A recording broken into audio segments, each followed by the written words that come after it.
December 1944. Snow settles across the Ardennes forest in Belgium and Luxembourg. The trees stand frozen. The roads are narrow. The sky is heavy with winter cloud. Before dawn on December 16th, thousands of German artillery guns erupt at once. The offensive that follows becomes known as the Battle of the Bulge, Germany's last major attempt to reverse the course of the war in the West. On maps, it looks bold. On paper, it looks daring. In reality, it begins with a fatal flaw, because hidden inside the battle plan was a number, a fuel allocation, and it wasn't enough. This is not a story about tactics alone. It is not a story about bravery. It is a story about logistics, about industrial capacity, about energy. Because by December 1944, one side had oceans of fuel, the other was counting every liter, and that difference would decide everything. Part 1. The war becomes industrial. In 1939,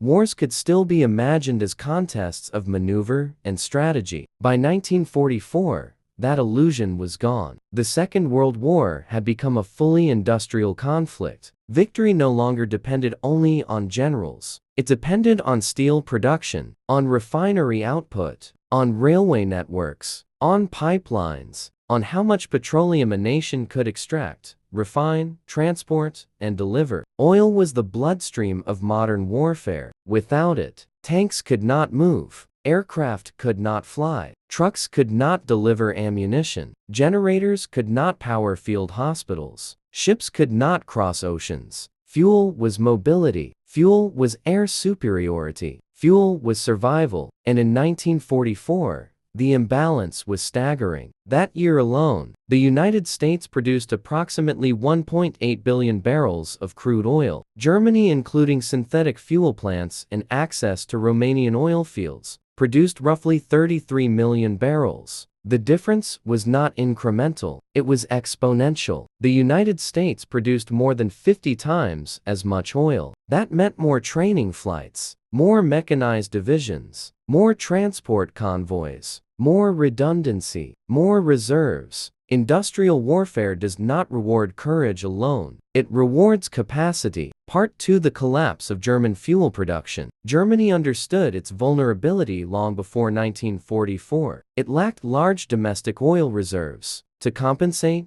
it invested heavily in synthetic fuel production, turning coal into liquid fuel through hydrogenation. For years, this system worked well enough to sustain operations. But by mid-1944, Allied bombing focused relentlessly on fuel infrastructure. Major synthetic fuel facilities such as the Luna Works and the Blechhammer were repeatedly attacked. Production fell sharply. By autumn 1944, output at some facilities had dropped by nearly 90%. Aviation fuel shortages reduced pilot training hours drastically. Aircraft were grounded due to lack of supply. Civilian gasoline had effectively disappeared. Entire sectors of the German military were already constrained before the Ardennes offensive began. The Luftwaffe, once dominant, struggled to maintain sustained operations. Naval activity was limited. Mechanized divisions operated under rationed fuel allocations. Launching a large offensive under those conditions required either extraordinary luck or extraordinary risk. Part 3. The plan that depended on capture. The German counteroffensive in the Ardennes was officially known as the Ardennes Offensive. Its objective was ambitious: break through American lines, cross the Meuse River, seize Antwerp, and split Allied forces. But buried within the operational planning was a critical assumption. German units would capture Allied fuel depots along the way. In other words, the offensive depended on enemy supplies to sustain itself. Fuel was allocated, but only enough for part of the advance. If the spearhead did not capture additional reserves, it would stall. The mathematics of failure were present before the first shot was fired. Industrial warfare is unforgiving. If the supply curve cannot support the objective distance, momentum collapses. Part 4. The Allied Logistics Machine. While Germany rationed fuel, the United States built the largest logistical system in military history. After the Normandy landings in June 1944, Allied forces advanced rapidly across France. Their speed created its own problem. They were outrunning their supply lines. The solution was innovation on an unprecedented scale. One of the most famous systems was the Red Ball Express. Thousands of trucks,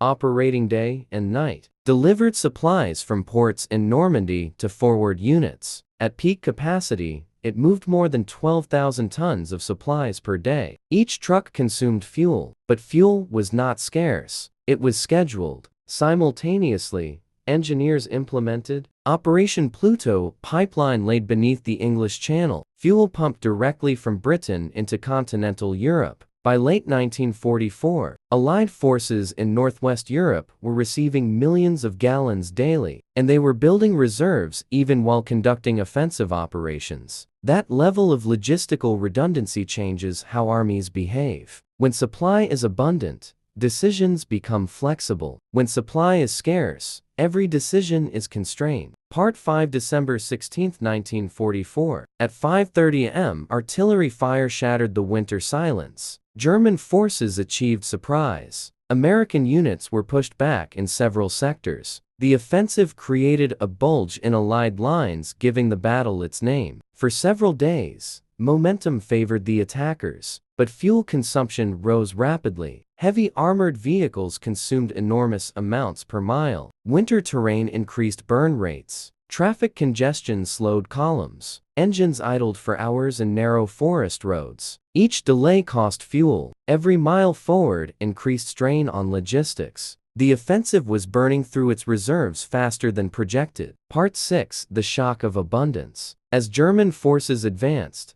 they encountered American supply depots. What they found was significant. Thousands of fuel containers stacked in fields and along roads. Temporary depots held tens of thousands of gallons. For troops accustomed to rationing, the scale was striking. But what proved even more decisive was what happened next. When Allied engineers believed fuel stockpiles might fall into enemy hands, they destroyed them. Millions of gallons were deliberately burned. From a purely tactical standpoint, it denied the enemy. From a psychological standpoint, it revealed scale. Only a military with extraordinary reserves can afford to destroy millions of gallons and continue fighting without disruption. That realization spread quickly. Industrial capacity was not theoretical. It was visible in the flames. Part 7. Air power returns. Poor weather initially grounded Allied aircraft, but when skies cleared, air superiority returned. Fighter bombers attacked supply columns and transport routes. Each sortie consumed hundreds of gallons per aircraft. Yet sorties continued at high frequency. Air operations require enormous fuel expenditure. The fact that they continued uninterrupted demonstrated logistical depth. Meanwhile, German units faced tightening allocations. Some vehicles were abandoned, not due to battle damage, but because tanks were empty. A mechanized offensive without fuel becomes static, and static forces are vulnerable. Part 8. The Mathematics of Failure. By late December, the offensive had lost momentum. The distance to strategic objectives remained significant. Fuel reserves dwindled. Captured supplies were insufficient to sustain the full operational plan. The Allies, meanwhile, continued to receive millions of gallons daily. Production statistics illustrate the imbalance. United States,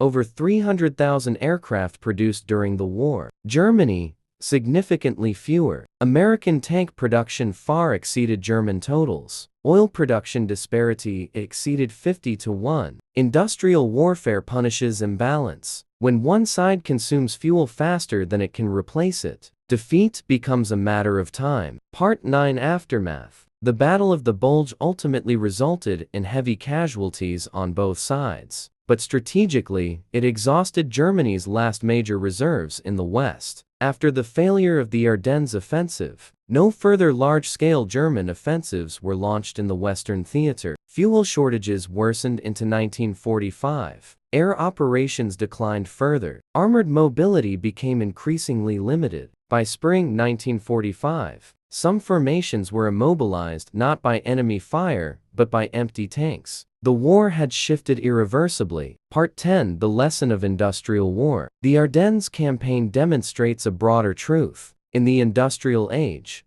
wars are decided long before battles begin. They are decided in oil fields, refineries, factories, shipyards, transportation networks. The United States in 1944 produced roughly half of the world's manufactured goods. Its petroleum output dwarfed that of its enemies. It could afford redundancy. It could absorb losses. It could replace what was destroyed. Germany, by contrast, faced compounding shortages. Bravery could not overcome arithmetic. Training could not compensate for scarcity. Strategy could not negate production disparity. In industrial warfare, logistics is not a support function. It is the foundation. Conclusion: Oceans vs. leaders. The snow eventually melted in the Ardennes. The burned fuel depots cooled. The abandoned vehicles were catalogued. But the lesson remained. One side measured fuel in liters. The other measured it in millions of gallons. One side depended on capture. The other could afford destruction. The outcome was not merely tactical. It was mathematical. The Battle of the Bulge is remembered for its winter fighting, its surprise attack,